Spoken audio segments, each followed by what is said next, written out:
This next story really got me confused because if you are a declared racist and go into a historical black church and kill 9 people out of hate, you will not be called a domestic terrorist. But if you vandalize private property in order to protest against animal abuse, you will be charged with domestic terrorism. That's right, this week, 2 animal rights activists were arrested by the FBI and charged under federal domestic terrorism laws after they set thousands of animals free from fur farms.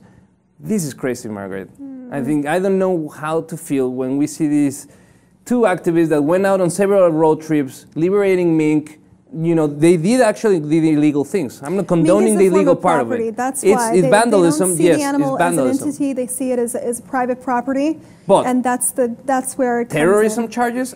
This is crazy. That's pretty crazy. We're talking about 31-year-old Joseph Buddenberg, 28-year-old Nicole Kissane. They're both facing up to 10 years in prison and $250,000 under what is called the Animal Enterprise Terrorism Act, which specifically targets animal rights activists because both are accused of freeing thousands of animals throughout the last years, which also, and this is the main problem, cost the fur industry a lot of money. No, it's just a picture of the work that they do and the conditions of the animals. Mainly what they did is they release a lot of mink that the problem it behaves like a vermin. So just releasing thousands and thousands of mink out creates some problem. Also, they went to private property, destroyed the property for years houses. They used glue and acid to close the stores of a couple of stores in San Diego. And they went out in a rampage. But the point is, I'm not saying that they didn't do any illegal. They did something illegal. But to use terrorism laws for this and do not use those for what we saw with Dylan Roof, it's incredible.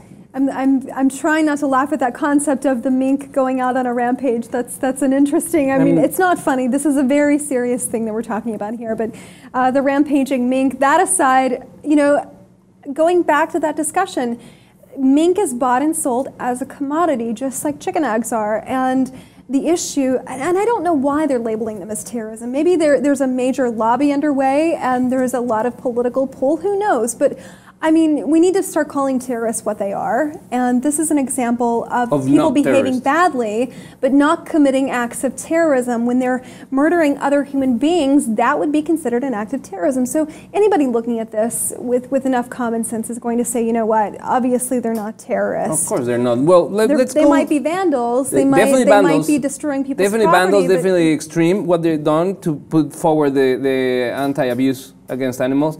But here's what happened. They went to farms, they freed minks, destroyed breeding records in Idaho, Iowa, Minnesota, Wisconsin, Pennsylvania. They did cross-country trips, just the 2 of them. They used to sell items on Amazon and eBay to fund. They're both unemployed. They used this money to just go out, and they were really clever about it. They stopped using phones. They stopped logging on social media. They paid everything in cash during these trips, and then when they back, they went underground.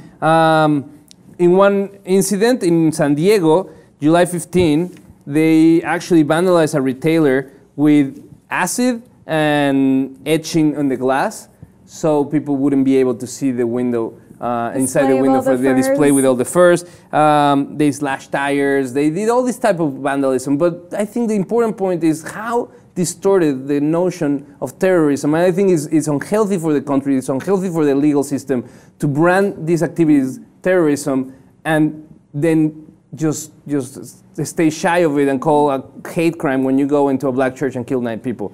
I think there's definitely... there's no comparison. There's just no comparison. We need a new word for what that young man did. There's no comparison between the two. We're talking about animals versus people, and I'm with you on that. This is not a form of terrorism, but wasn't there a case that came out, I believe it was this morning, if not this morning, over the weekend, of someone publishing online specific records, legal records, and he was being called a terrorist? This word's been thrown around too loosely. Yeah, because it makes for great headlines, it makes for great discussions, but the reality is that it's hurting the perception of the public of what is really a dangerous association of terrorism in this country. If we call animal, activists terrorists because they do vandalism, but we don't call terrorism a guy that kills for hate and kills because he wants to get rid of a race, then I don't know what we're gonna do. Please let us know in the comments how you feel, and if you haven't, subscribe to LibTV2.